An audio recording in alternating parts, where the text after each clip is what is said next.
দাঁড়িয়ে অধিকাংশ মহল্লায় এই ইমাম সাহেবরা তারা লাঞ্ছিত এবং অপমানিত হয়ে থাকে না থাকে না? একটু জোরে আওয়াজ দিয়ে বলবেন। জি, নরেন্দ্র মোদী যেভাবে মুসলিম জাতির উপরে যে ক্রিটিসাইজ করে, আমি তো মাঝে মাঝে বিভিন্ন প্রোগ্রামে গিয়ে বলে থাকি, তথাকথিত এ সমাজে কিছু মুসল্লি খুঁজে পাওয়া যায় যে মহল্লার নেতা, মহল্লার সর্দার, সেই ইমাম সাহেবকে তারা কটু কথা বলতে তারা ছাড়ে না।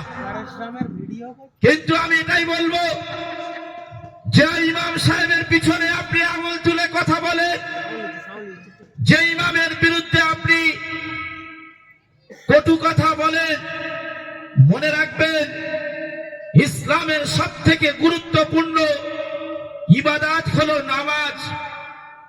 ইসলামের গুরুত্বপূর্ণ সবথেকে ইবাদত হলো নামাজ। আপনি কিন্তু মুসল্লি হিসাবে একজন সেই ইমাম সাহেবের পিছনে আপনি ইক্তেদা করেন। অতএব আপনার ভাবা দরকার, আপনি যে ইমামের পিছনে নামাজ আদায় করছেন, সেই ইমামের পিছনে সমালোচনা থেকে আপনাকে পরেশগার হতে হবে। কারণ ফিকহের কিতাবে এসেছে, কোন মুসল্লি যখন ইমামকে নিয়ে কটু কথা বলে, ইমামকে নিয়ে বিরক্তি বোধ করে, ইমামের বিরুদ্ধে যখন কথা বলে, ওই মুসল্লি ইমামের পিছনে যখন ইক্তেদা করবে, মনে রাখবেন মুসল্লি হিসাবে আপনার নামাজে ঘাটতি হতে পারে। তাই সেই জায়গায় দাঁড়িয়ে আমি আজকের খুব আনন্দিত, আপ্লুত এবং গর্বিত যে আজকে সমাজের লিডার হিসাবে লিডারকে চিনেছে অন্তত পাঙ্গাসখালী সাইয়্যিদাতুন নিসা সিদ্দিকিয়া হাফিজিয়া মাদ্রাসার কর্তৃপক্ষ।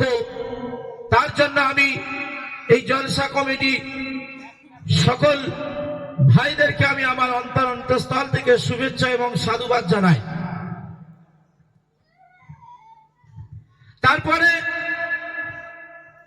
একজন মহল্লা বাসীকে সঠিক রাস্তা দেশারি দেখাতে গেলে গ্রামের কোন রাজনৈতিক নেতা দেখাতে না পারে না। একজন মহল্লাবাসীকে আগামীর ভবিষ্যৎ সুন্দর ব্যবস্থা করার জন্য যদি রাস্তা দেখানোর প্রয়োজন হয়, একজন মহল্লার মাতব্বর সে কিন্তু ভূমিকা পালন করতে পারে না। একজন মহল্লাবাসীকে যদি সামাজিকগত দিক দিয়ে, অর্থনৈতিক দিক দিয়ে, শিক্ষাগত মান উন্নয়ন করার ক্ষেত্রে যদি অগ্রণী ভূমিকা পালন করতে হয়, একমাত্র ওই মহল্লার বাসী হিসাবে পারে, যিনি ওই মসজিদের ইমাম হিসাবে, যিনি মসজিদের নেতা হিসাবে, যিনি মসজিদের লিডার হিসাবে, যিনি 24 ঘন্টা আপনার জন্য, মহল্লাবাসীর জন্য, যিনি নিজের জীবনের সুন্দর মুহূর্ত সময় পরিবারকে ফেলে রেখে, সন্তানকে ফেলে রেখে, বিবি বাল বাচ্চাকে ফেলে রেখে আপনার মহল্লাবাসী কি করে সঠিক রাস্তা অধিকারী পায়, সেই ব্যবস্থা কিন্তু একজন ইমাম হিসাবে সারা চিন্তা ভাবনা নাই।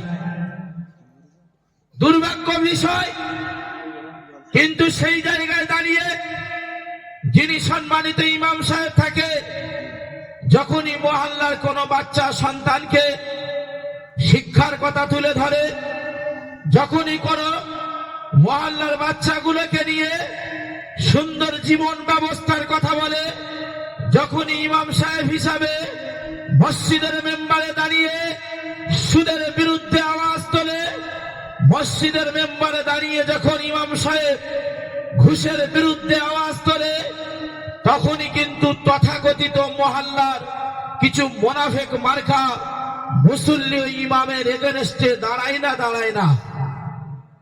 দাঁড়িয়ে যায়। মনে রাখবেন, মহল্লাবাসী হিসাবে ইমামের এগেনস্টে যতই কথা বলেন না কেন, ইমামকে পাওয়ার দিয়েছে ইমামকে ক্ষমতা দিয়েছে তিনি হলেন একমাত্র মহান আল্লাহ রাব্বুল আলামিন। কারণ ওই ইমাম সাহেব যদি সত্য কথা সমাজের বুকে না তুলে ধরে, ওই ইমাম সাহেব সত্য কথা যদি মহল্লাবাসীকে যদি না বলে, কিয়ামতের ময়দানে ওই ইমাম সাহেবকে কিন্তু জবাবদিহি করতে হবে। যেহেতু আজকের অনুষ্ঠান ইমাম সাহেবকে সম্মানিত করার জন্য, তাই ইমাম সাহেব এবং মুসল্লিদের কিছু আনুষঙ্গিক বিষয় নিয়ে আজকের আলোকপাত করবার জন্য আমি উপস্থিত হয়েছি। সব থেকে বড় বিষয় হলো যে ইমাম সাহেব সকাল থেকে নিয়ে তার পরের দিন সকাল পর্যন্ত ডিউটি করে 24টা ঘন্টা। আপনি স্কুলে যাবেন, হাই স্কুলে যাবেন, কলেজে যাবেন, ইউনিভার্সিটিতে যাবেন, প্রফেসরকে দেখবেন, ডাক্তারকে দেখবেন, মাস্টার থেকে শুরু করে উকিল জজকে আপনি দেখবেন, তাদের কিন্তু নির্দিষ্ট একটা টাইম টেবিল আছে, 8 ঘন্টা অথবা 9 ঘন্টা কিংবা 10 ঘন্টা।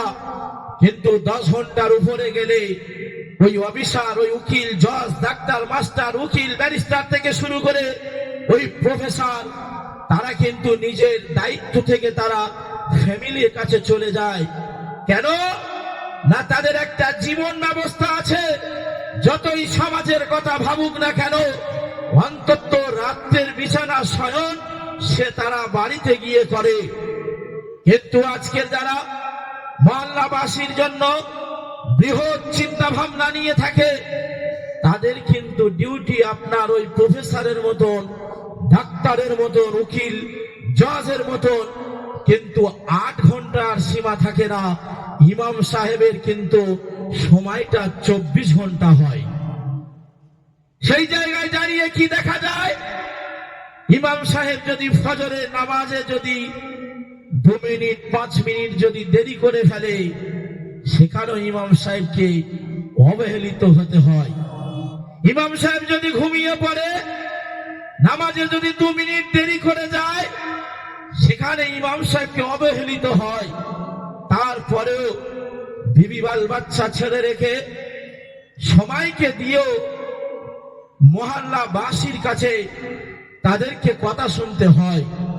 তারপরেও একজন ইমাম হিসাবে, নেতা হিসাবে সেই মহল্লাবাসীর জন্য চিন্তা ভাবনা করে একদিন নয়, 2 দিন নয়, 3 দিন নয়, একটা মাস যখন পরিপূর্ণ ডিউটিরত থাকে, যখন ছুটির জন্য মসজিদের কমিটির কাছে যখন আহ্বান করে, ছুটিতেও ইমাম সাহেবকে কটু কথা শুনতে হয়।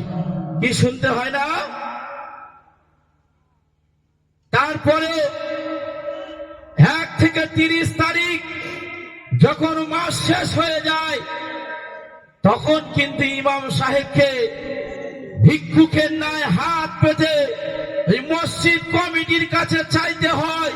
মসজিদ কমিটি একবার ভাবলো না যে ইমাম সাহেব 24 ঘন্টা ডিউটি করে, যে ইমাম সাহেব বিবি বাল বাচ্চা ফেলে রেখে, যে ইমাম সাহেব তার অক্লান্ত পরিশ্রম দেওয়ার পরে যে 30টা দিন আমাদের তার রক্ত নিকলানো পানিকে দিয়ে দিল, আজকের আমরা অন্তত তার পাশে গিয়ে দাঁড়াই, মাইনেটা গিয়ে দাঁড়াই, নিয়ে তার কাছে যাই।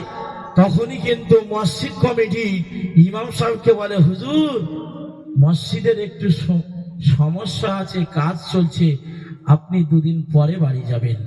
এরকম ইতিহাস এই সমাজে মহল্লাবাসীর কাছে পাওয়া যায় না? যায় না? জি, আজান হচ্ছে।